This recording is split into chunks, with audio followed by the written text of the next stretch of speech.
Thank you very much, ladies and gentlemen. I believe in God. I believe in the supernatural God who created the heavens and the earth. I believe in a God who holds the heavens and the earth in existence. I believe that on the basis of rational evidence, similar to the beliefs held by the founders of this house, who gave this university the motto, Dominus Illuminatio Mea. They saw no contradiction between faith in God and the utmost excellence in rational inquiry. And if I dare mention my alma mater of Cambridge in this holy place, I would remind you that on the door of the Cavendish Laboratory in Cambridge are written the words, "Great are the works of the Lord, studied by all who delight in them." And as we look at the rise of science in the 16th and 17th centuries, Alfred North Whitehead and many others commented that men became scientific because they expected law in nature, and they expected law in nature because they believed in a lawgiver.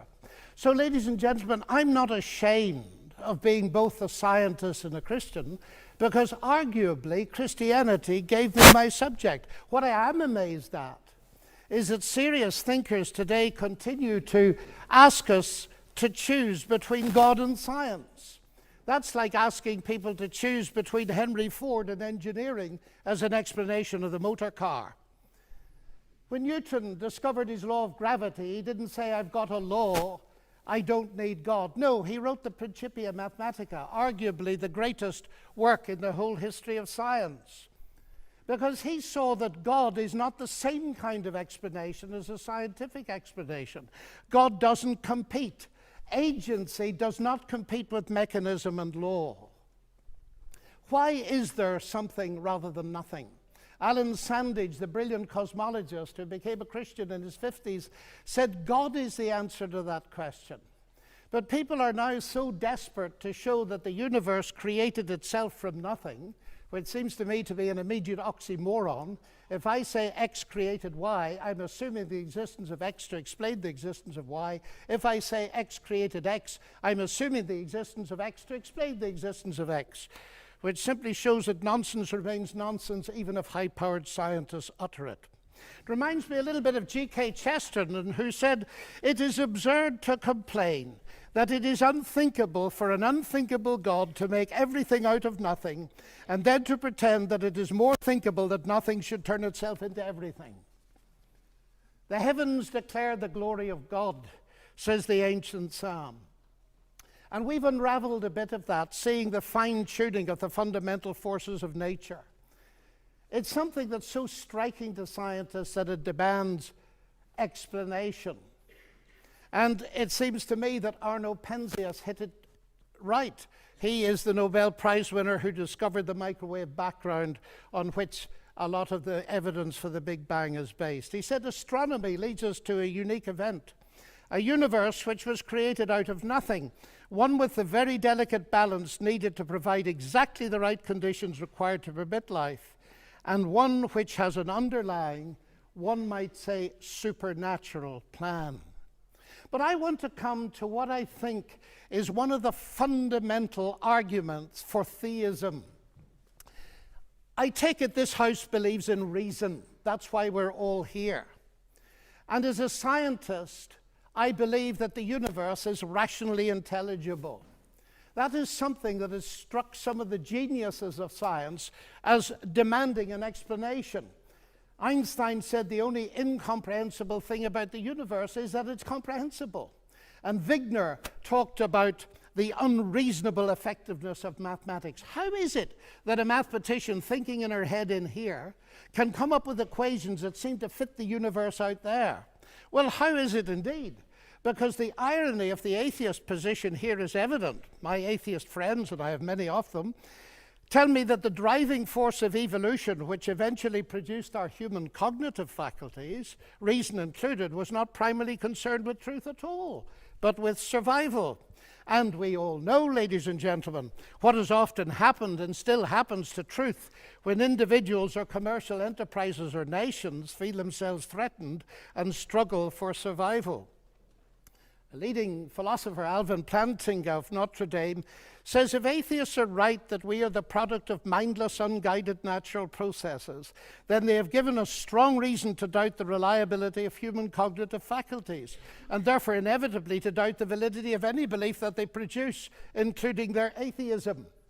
Their biology and their belief in naturalism would therefore appear to be at war with each other in a conflict that has nothing at all to do with God. Yet my atheist friends still insist that it is rational for them to believe that the evolution of human reason was not directed for the purpose of discovering truth. And yet it is irrational for me to believe that human reason was designed and created by God to enable us to understand and believe the truth. Curious logic. By contrast with that, biblical theism asserts that ultimate reality is personal and intelligent, and the reason science works, and this was the motivating force that drove the great pioneers of science, is that the universe out there and the human mind in here that does the science are ultimately the product of the same intelligent divine mind. Human beings are made, we are told, in God's image, and that means that science can be done. That makes infinitely more sense to me as a scientist than atheism does. Now let me come briefly to ethics. Ethical behavior, like rational behavior, of course, does not itself require religious belief. This is consistent with the fact that humans are created in God's image as rational moral persons. But just as I suggest that rationality cannot be explained without the existence of God, so I dare to suggest that the existence of morality cannot be explained either. As modern science sprang from Judeo-Christian sources, so did the concept of human equality. Listen to atheist Jürgen Habermas, arguably one of Germany's leading intellectuals.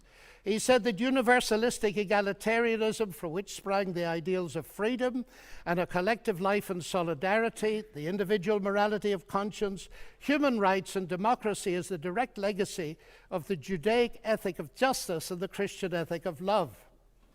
This legacy, substantially unchanged, has been the object of continual critical appropriation and reinterpretation. To this day, there's no alternative to it. Everything else is just idle postmodern talk. And it seems to me he's hitting the core of something important, because the value of a human being on which such egalitarianism rests is based not on what the human being can do, but what she's made of, or how she's made in God's image. I never forget speaking on one of my many visits to Russia to a colleague in the Academy of Sciences.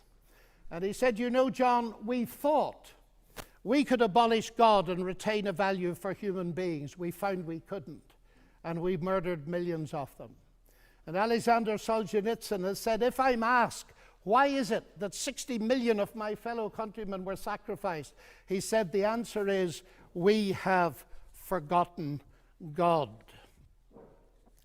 Science, of course, marvelous as it is limited. Even a Nobel Prize winner, by analyzing a cake, cannot tell why it was made. But Aunt Matilda, who made it, can tell you. She can reveal it to you. But if she doesn't reveal it to you, you'll never know. And that brings me to my next evidence. It's the same with the universe. We can analyze it magnificently. But ultimately, if it has a maker, and I believe it has, only he can tell us what it's all about.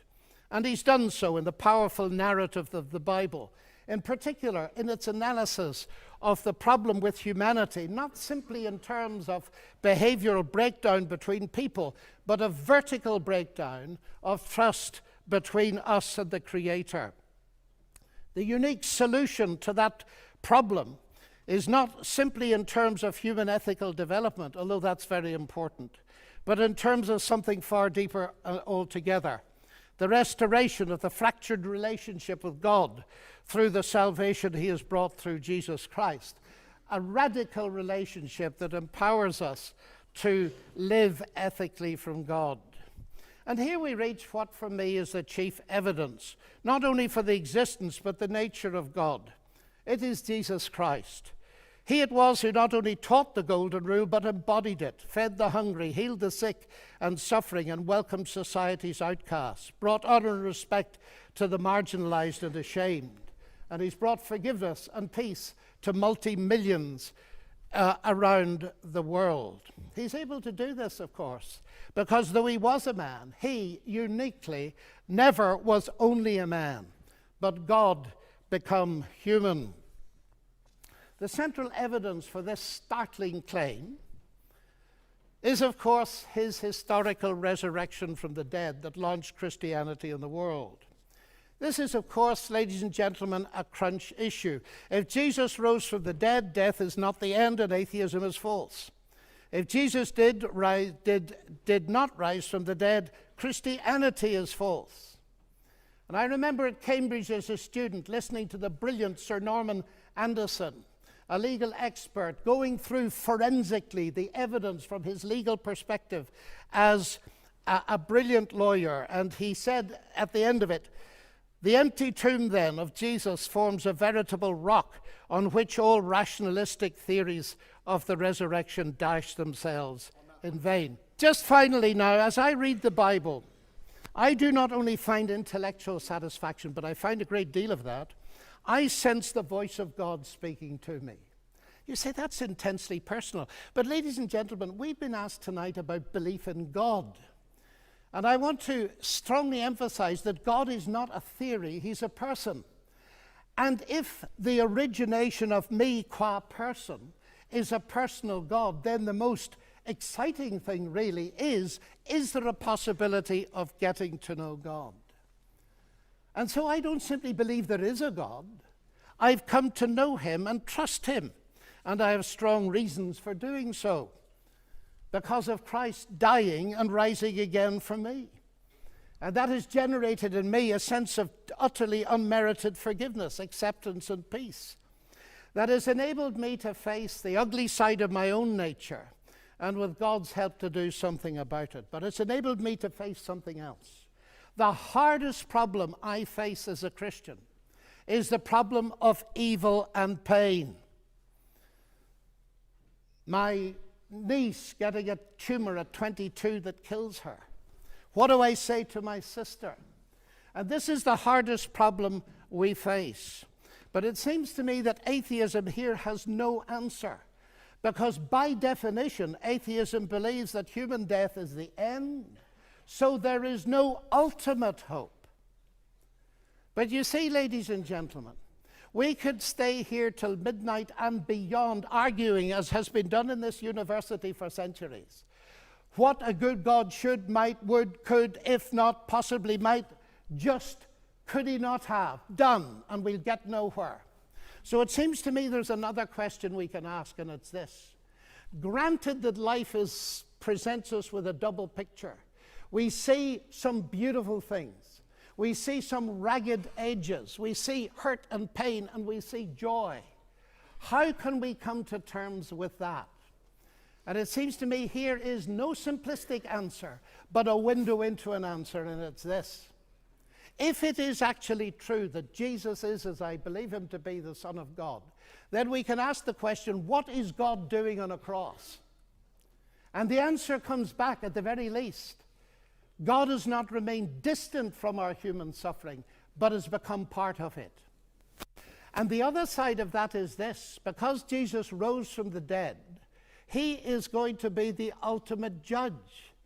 Now here's an irony, because atheism has no ultimate hope of justice by definition. The vast majority of people in the history of the world have died without justice and will die without justice.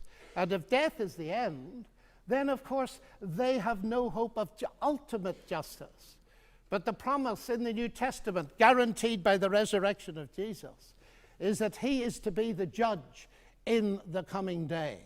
So, ladies and gentlemen, those are some of the reasons why I believe that God is real and worthy to be trusted. Thank you.